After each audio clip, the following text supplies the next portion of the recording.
News, सच जरूरी है। अगर केंद्र की मोदी सरकार सही होती तो जेपीसी की मांग को स्वीकार करती। नमस्कार, मैं हूं आपके साथ सोनल और आप देख रहे हैं MNS न्यूज नेटवर्क। तो आइए खबर जानते हैं विस्तार से।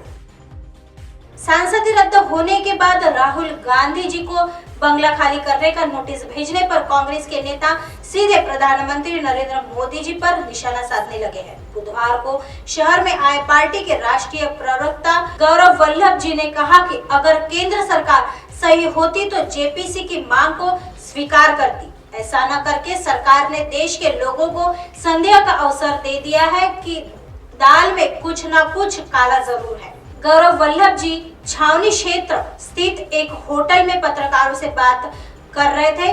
उन्होंने कहा कि प्रधानमंत्री संसद में कांग्रेस के पूर्व अध्यक्ष राहुल गांधी जी के सवालों का जवाब देने के बदले देश का ध्यान भटकाने की कोशिश कर रहे हैं। जनता की अदालत में यह सवाल लेकर हम आए हैं, इसका जवाब प्रधानमंत्री को देना पड़ेगा। एक न एक दिन तो उन्हें सच का सामना करना ही पड़ेगा। उद्योगपति अडानी पर तंज कसते हुए कांग्रेस के प्रवक्ता ने कहा कि प्रधानमंत्री जहां जाते हैं वहां ये अडानी भी नजर आते हैं। पूरा विपक्ष पूछ रहा है कि प्रधानमंत्री मोदी जी और अडानी का रिश्ता क्या कहलाता है, तो बताने से प्रधानमंत्री क्यों भाग रहे हैं। उन्होंने कहा कि कोरोना संकट काल में हम सबकी आय घट गई।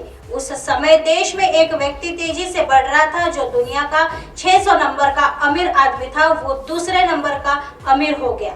उन्होंने चुटकी लेते हुए कहा कि प्रधानमंत्री एक बार मन की बात में अडानी को लेकर आइए, जिसमें वे देश के युवाओं को बताए कि कैसे 2 साल के अंदर 600 अमीरों से दूसरे नंबर की अमीरी पर पहुंचा जा सकता है। अडानी जी की कंपनियां से विदेश की सेल कंपनियों से 20,000 करोड़ रुपए कैसे आए, उसका मालिक कौन है।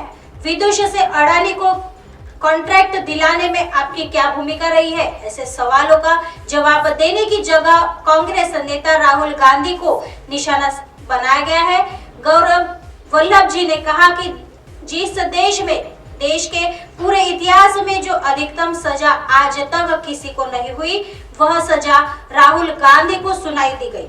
इतना ही नहीं, सजा सुनाने के 24 घंटे बाद लोकसभा के स्पीकर ने राहुल गांधी को संसद से अयोग्य घोषित कर दिया। यह भी कम है कि 30 घंटे भी नहीं गुजरे सजा सुनाने की राहुल गांधी को घर खाली करने का भी नोटिस भी दे दिया गया। उन्होंने कहा कि अगर जेपीसी जांच में अडानी पाक साफ होते हैं तो मैं कांग्रेस का प्रवक्ता आपके सामने यह ऐलान करता हूं कि 3 गत्ते गुलाब की माला बनवा के अडानी को पहनाने खुद जाऊंगा और कहूंगा कि ये दुनिया के सबसे ईमानदार व्यक्ति है, लेकिन प्रधानमंत्री जेपीसी से डर रहे हैं। उन्होंने बताया कि पार्टी के शीर्ष नेतृत्व की तरफ से पूरे देश में पिछले 2 दिन से केंद्र की मोदी सरकार के आर्थिक महाघोटाले, मोदी और गौतम अडानी जी के रहस्यमय रिश्ते, सरकार के अलोकतांत्रिक रवैये आदि को लेकर पत्रकार वार्ता का आयोजन किया गया। वार्ता में पार्टी के प्रदेश प्रांतीय अध्यक्ष पूर्व विधायक अजय राय, पूर्व सांसद डॉक्टर राजेश मिश्रा, जिला एवं महानगर कांग्रेस कमेटी के अध्यक्ष राजेश्वर सिंह पटेल, राघवेंद्र चौबे, संजीव सिंह आदि भी मौजूद रहे। आइए बढ़ते हैं अगली खबर के तरफ। शोभा यात्रा को लेकर भड़की कांग्रेस। जिला अध्यक्ष ब्राह्मणवाड़े ने फडणवीस को बताया निष्क्रिय पालक मंत्री। अयोध्या में निर्माण हो रहे श्री राम मंदिर के जिले के अल्लापल्ली से बेशकीमती साइगौन अयोध्या भेजी जा रही है। इसको लेकर चंद्रपुर जिले में भव्य शोभा यात्रा निकाली गई है। वहीं अब इसको लेकर सियासत गर्मा गई है। जिला कांग्रेस अध्यक्ष महेंद्र ब्राह्मणवाड़े जी ने उप मुख्यमंत्री देवेंद्र फडणवीस जी और सुधीर मुनगंटीवार पर हमला बोला है। इसी के साथ फडणवीस को एक निष्क्रिय पालक मंत्री भी बताया। गढ़चिरौली प्रेस क्लब में आयोजित प्रेस कॉन्फ्रेंस में उन्होंने बीजेपी पर जोरदार हमला बोला। इस समय सरकार से 3 करोड़ रुपए खर्च कर चंद्रपुर जिले में जुलूस निकाल रहे हैं। अगर यही फंड गढ़चिरौली जिले को दिया जाता है और इस स्थान पर जुलूस निकाला जाता है तो हम सब इस कार्यक्रम में शामिल होते हैं और इस जुलूस का सम्मान करते। हालांकि वन मंत्री ने गढ़चिरौली जिले के अल्लापल्ली से बल्लारपुर तक मूल्यवान सागौन की लकड़ी ले जाकर अपने ही जिले की प्रतिष्ठा बढ़ाने की कोशिश की है, लेकिन इस बार हमसे कहा गया है कि हम इसे बर्दाश्त नहीं करेंगे। इतना ही नहीं, उन्होंने यह भी कहा कि यह फंड चंद्रपुर जिले में इसलिए गया क्योंकि गढ़चिरौली जिले के संरक्षक मंत्री देवेंद्र फडणवीस जी और स्थानीय जनप्रतिनिधि निष्क्रिय थे। उन्होंने यह भी पूछा है कि क्या सुधीर मुनगंटीवार जी ने अपने पद का गलत इस्तेमाल किया और इस फंड को चुरा लिया। अयोध्या के श्री राम मंदिर को लेकर गढ़चिरौली जिले वासियों की भावनाओं का मेल हो गया है, क्योंकि अब गढ़चिरौली जिले के सागवन थे। हमें काष्ठ पूजा, आरती और शोभा यात्रा करने का अधिकार था। उन्होंने चेतावनी भी दी है कि इस अधिकार को छीनने की कोशिश की गई है। हम कई वर्षों से इस जंगल की रक्षा कर रहे हैं, हम जंगल को सुरक्षित रखने की भी कोशिश कर रहे हैं, लेकिन उन्होंने इस बात की भी आलोचना की है कि जब हम अपने जंगल से सागौन ले रहे हैं तो इस त्योहार को न मनाना हमारा एक दुखद निर्माण है। आइए बढ़ते हैं अगली खबर की तरफ। राहुल मुक्त संसद और विपक्ष मुक्त भारत के देश के आम लोगों के लिए घातक है। विपक्ष के बिना लोकतंत्र की नदी सूख जाएगी।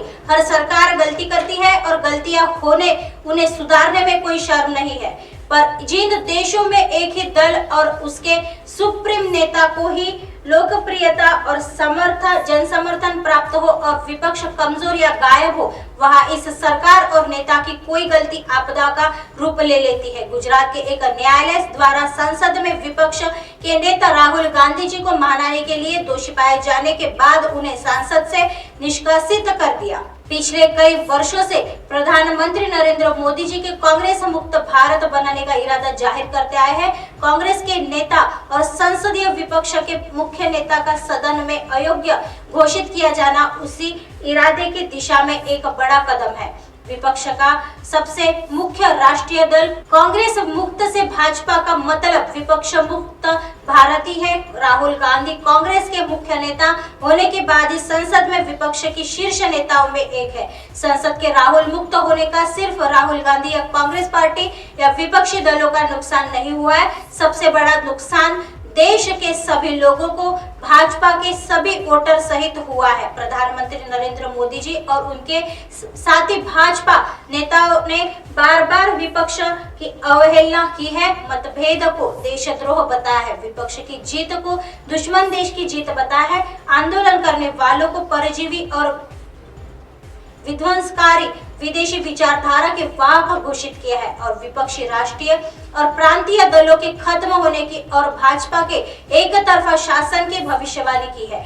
आप भले ही भाजपा को वोट देते हो, विपक्ष की इस तरह की अवहेलना विपक्षी दलों को खत्म करने और उनके नेताओं को चुप कराने और चुप न हो तो संसद से ही बाहर करने की मंशा को लेकर गहरी चिंता महसूस होनी चाहिए। सरकार, विपक्ष और लोकतंत्र विरोधी ताकतें एक धारणा को जनमानस में बिठाने की कोशिश करते हैं कि सरकार तभी कारगर हो सकती है जब सत्ता की डोर एक मजबूत नेता के मुट्ठी में हो। इस धारणा के प्रचारक कहते हैं कि सरकार में विचारों की बहुलता और नीतियों को लेकर बहस शासन को कमजोर करती है। इनका कहना है कि संसद या सड़क में होने वाली आलोचना के दबाव में किसी नीति को बदलना सरकार और नेता की कमजोरी की निशानी है। संसद हो या सड़क, आलोचकों के सामने जो नेता झुक जाए, जो प्रेस कॉन्फ्रेंस या इंटरव्यू में सवालों का सामना करते हुए हमेशा हाजिर जवाब नहीं होता, कुछ क्षण सोचकर जवाब देता है, वह तो पप्पू है, मजाक का पात्र है। 56 इंच की छाती वाला मजबूत नेता तो ऐसा हो जो अपने से भिन्न किसी भी मत से बिल्कुल प्रभावित ना हो, चाहे ऐसा मत रखने वाले अपने दल या सहयोगी दल के हो या विपक्ष के।